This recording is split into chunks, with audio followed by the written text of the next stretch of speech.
What's up, all my froggies out there? I'm Duuz-Diz-Din, and I'm hopping back in with another Amphibia episode review. This time it's episodes 21 and 22. Let's begin with the first part of this review, which is called Night Drivers. A very happening little title right there. And our episode opens up with Anne and Hop Hop driving their way back to Wartwood. They've been driving for hours. They're tired. They're exhausted. But Sprig tells Polly that as long as they keep down this path for another few hours, they'll end up right back in Wartwood just in time for breakfast. Unfortunately, Anne and Hop Hop, they're spent. They're tired. They're done so. And to anyone who has driven long distances, 20 hours of driving, yeah, no. No. I've done an 8-hour drive before, and that's already too much. Respect to any truckers out there listening. I have friends who are truckers. It's not easy. It is not an easy thing. But, of course, Sprig and Polly volunteer to drive the rest of the way. But Hop Hop notes that, well, Amphibia at night, it's not the same as Amphibia during the day. That's when the really freaky stuff happens.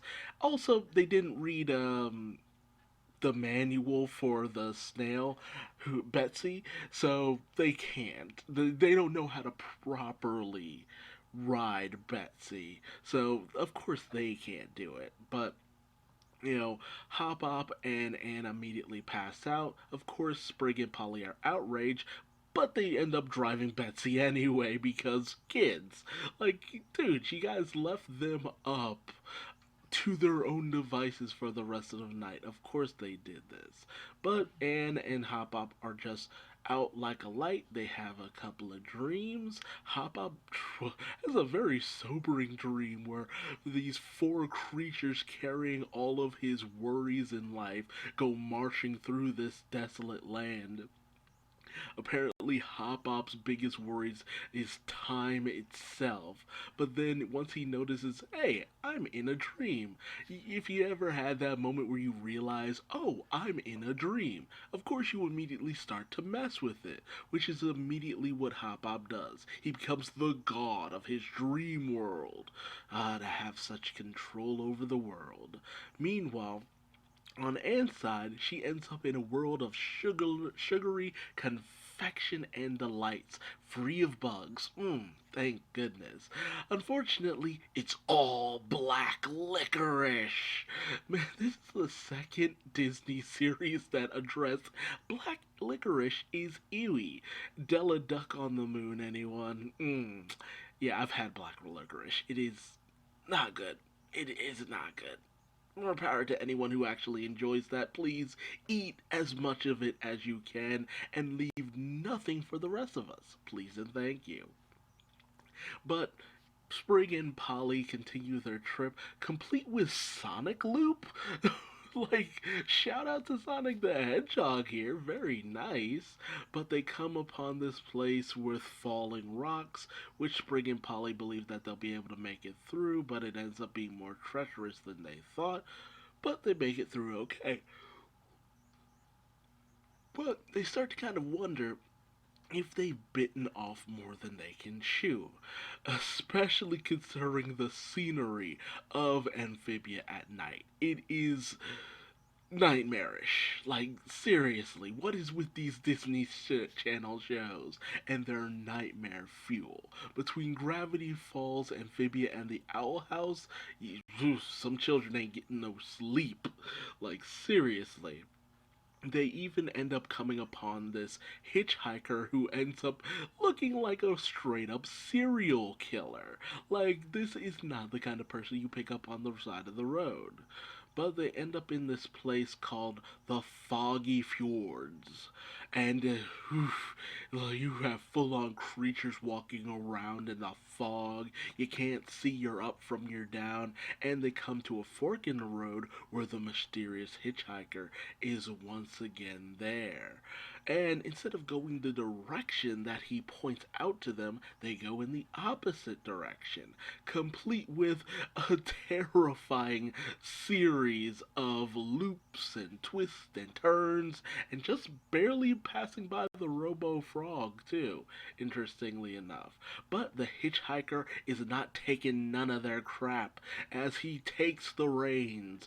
Though Sprig and Polly try to fight against it, he manages to bring them to a stop right as they come to the cusp of a cliffside overlooking Wartwood, which, if they had kept going, it would have led to their doom. And when they turn around in order to thank the hitchhiker, they find that it's the statue of him. Apparently, he's this old timey guy who would always try his best to lead people down the proper path through the fogs and treachery in order to help get them to Wartwood. In fact, they noticed that the path that the hitchhiker was originally trying to send them down was actually pretty nice. So, hey, lesson, don't judge a book by its cover. But once Hop Hop and Anne awaken and realize what Sprig and Polly done, Hop Hop's pretty mad, but Anne notices that, yeah, I think they learned their lesson from how tired they are. Although Betsy's the one who did the real work. That snail needs a treat. And so the planters head off to Wartwood, followed by the Robo Frog. What is this Robo Frog's deal? What's he going to do? What is he up to? And once again, Amphibia ends up being creepy nightmare fuel because, oof. Oh, this stuff out of context? Oh, no. Oh, sweet baby child, no. But let's move on to the next half of this episode, which is Return to Wartwood, as the planters arrive in Wartwood. Just like that. Like, man, it feels like this trip towards Newtopia was a lot more eventful than the trip from Newtopia, but that's to be expected. But our heroes are greeted by their friends, complete with One-Eyed Wally trying his best to make sure that the planters say hush hush about his hoity-toity rich life that he has going on in the big city, as well as a sweet little moment between Spring and Ivy. But when some of the townsfolk start to question where their gifts are, Hopadiah and Polly start to sweat, and as they bring Anne and Sprig to a private family discussion, Polly fills in Sprig and Anne that while they were leaving, a lot of the townspeople started to request gifts along the way. Which brings forth the question, hey, you freeloaders, that's usually something reserved for close friends. Like, seriously, who does this kind of stuff? I'd be like, no, I'm not getting you jack. Go away. But Hopadiah and Polly thought they had it under control, only for Hopadiah to completely forget the list. And as they go through it, and Anne thinks that they should own up to what happened, having grown as a person, has a deeper sense of morality. Hopadiah, not so much. But Sprig, especially because of the fact that one of the gifts was one for Ivy to match something that Sprig has. So Sprig is all in on figuring out a way in order to dodge this situation. And as they arrive home, complete with what's his name? Dude who only grows tulips. He grew the hell out of some tulips. Yes, he did. But they try to figure out some way of summoning a monster to destroy all these fake presents that they'll make for the townspeople in order to get off scot-free. And Sprig, having borrowed a book from Maddie that very much looks like the friggin' Necronomicon or the Darkhold from Marvel, he ends up seeing that there's this monster called a cockatoo. Cro- I don't remember the name of the monster, but it's a fire breathing one. It kind of looks like a cockatrice, honestly, but fire breathing monster doesn't attack unless provoked. Remember that, that's important. That'll be on the test. So they gather the equipment to summon the cockatrice. I'm just gonna call it that because that's what it seems to be to me. Complete with a sky goat's horn, the cursed obsidian, and gets candy because she wants candy. And man, they haven't been in Wartwood for one day and are already doing demonic rituals. Come on, guys. Seriously. No, enough is enough. But they summon the beast, head to the welcome home celebration, complete with Ivy kind of guilt tripping Sprig because she's really looking forward to the present, only for the monster to show up and go after the presents, thinking that it's for him. And as Polly and Hoppedeye are like, oh no, the presents. While it's going after that, we should leave. The townspeople are undeterred.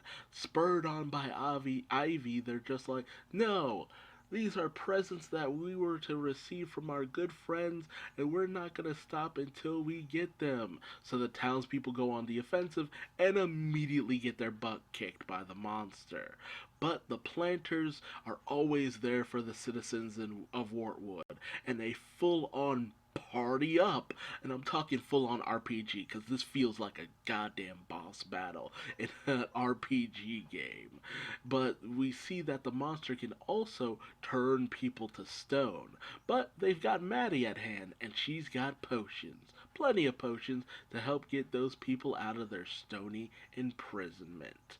So as the planters do their best to try to fight off the creature, it's pretty obvious it's only going to work out so well. So the people of Wartwood form up because, as the mayor says, they have a formation for everything, and they form a cockatrice or whatever this monster is. I keep calling it a cockatrice, I might as well. But the creature ends up just finding it offensive, which is the only reason why it leaves. And I love that. It's just like, it's not perplexed by it, it's not intimidated. It's just like, that's a sucky move. Like, rude. I'm out. And so the planters are heroes once again in the eyes of the people of Wartwood. But when it's pointed out that all of our presents were destroyed in the confusion and the chaos and all that, what are we gonna do? And manages to guilt trip Hoppedeye and Polly spills the beans. And at first it looks like the people of Wartwood are rightfully pissed off at this.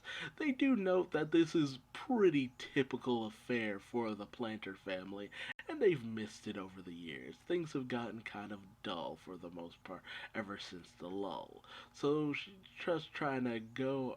They're just trying to enjoy having the planters around for the time being.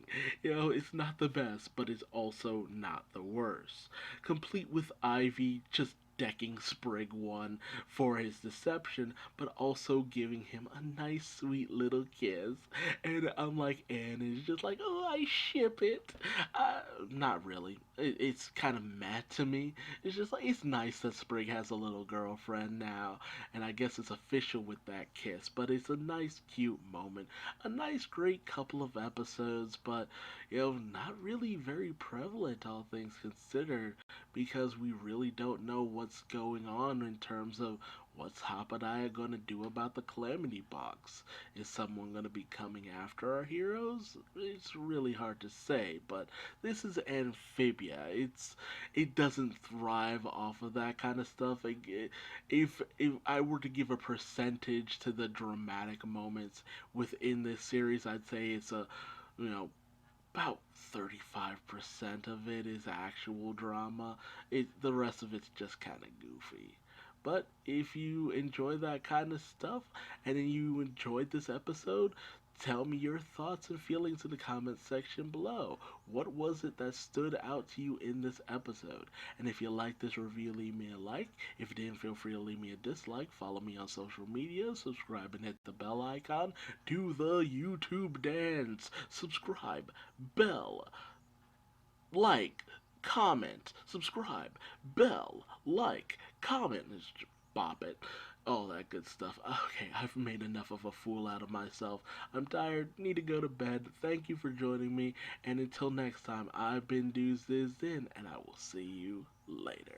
Bye-bye.